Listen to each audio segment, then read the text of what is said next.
नमस्कार दोस्तों, मैं चंद्र प्रकाश और एक बार आपके सामने आज मैं आपको प्राणायाम के बारे में बताने जा रहा हूँ। प्राणायाम प्राणायाम यानी प्राणों का आयाम। प्राणों का आयाम तो हम पहला प्राणायाम बताने जा रहा हूँ, जिसे बोलते हैं कपालभाति प्राणायाम।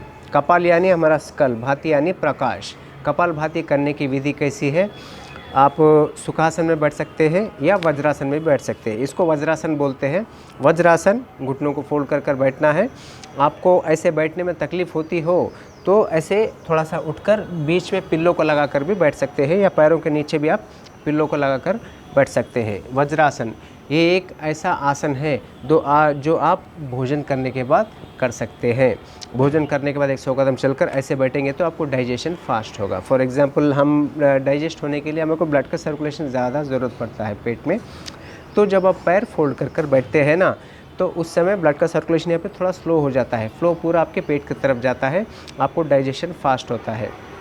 आप ऐसे 5 मिनट बैठते हैं तो आपको फील होगा डाइजेशन होना स्टार्ट हो रहा है, आपको डकार आना स्टार्ट होगा ये ऐसे बैठेंगे तो। ठीक है, तो हम अब चलते हैं प्राणायाम की ओर। कपालभाति प्राणायाम कैसे करना है? बहुत आसान है। इसके द्वारा सिर्फ सांस को आप नाक के द्वारा बाहर छोड़ना है, सांसों को अंदर नहीं लेना है। रैपिड एक्सहेलेशन करना है। पेट को धक्का अंदर लगाकर सांस को नाक से बाहर छोड़ना है। सांस अंदर नहीं लेना, सांस अंदर अपने आप जाएगी। कैसे जाएगी? जैसे आप एक एक स्ट्रोक लगा रहे हो ना, हर स्ट्रोक के बीच में जो गैप होता है, गैप में इन्हेलेशन ऑटोमेटिक होगा। आपको सिर्फ रैपिड एक्सहेलेशन करना है, पेट को हल्का सा ढीला छोड़कर करना है इसको ऐसे।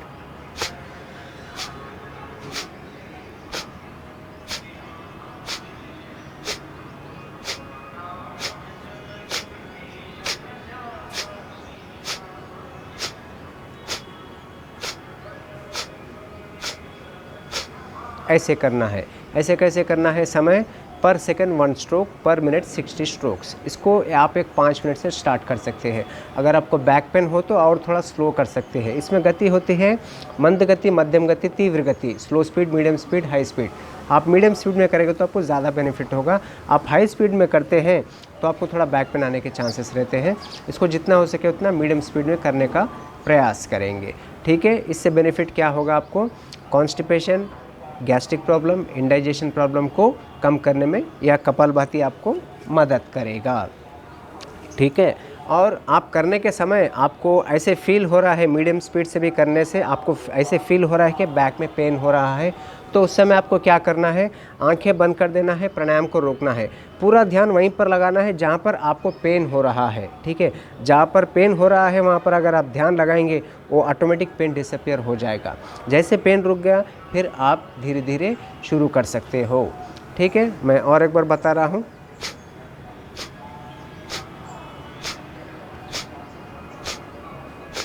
ये करने के समय अगर आपका कोई लेफ़्ट नॉस्ट्रल या राइट नॉस्ट्रल बंद है तो क्या करना है? अगर लेफ़्ट नॉस्ट्रल बंद है तो नॉर्मली आपका लेफ़्ट नॉस्ट्रल ही बंद होता है, क्योंकि इसे बोलते हैं चंद्र स्वर नाड़ी। एक साइड का हमारा शरीर पूरा ठंडा होता है, इसे बोलते हैं सूर्य स्वर नाड़ी। एक साइड का शरीर जो है गर्म होता है, तो ये नाक कभी बंद नहीं होता। आपको कभी भी नोटिस कीजिए, अगर आपको सर्दी हुई है तो आपका लेफ़्ट नॉस्ट्रल ही बंद होता है। तो क्या करना है? आपके राइट नॉस्ट्रल को बंद करके लेफ़्ट से एक्सहेल करना है, बीच में थोड़ा गैप देना है ऐसे।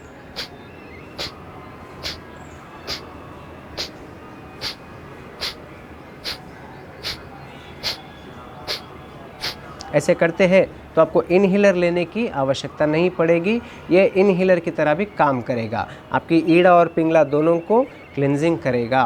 नॉर्मली हमारे को बुखार कब आता है? बॉडी का टेम्परेचर थोड़ा ऊपर नीचे होने से ही आपको बुखार आता है। तो ये प्राणायाम जब करते हैं तो दोनों नॉस्ट्रल्स आपके क्लियर हो जाते हैं। क्लियर होने से आपका बॉडी का जो टेम्परेचर का बैलेंस बना रहेगा। ये करेंगे तो आपको ज़्यादा बेनिफिट होगा। प्रयास करें हर दिन इसको करने का, कपालभाति। धन्यवाद, मिलते हैं अगले वीडियो में।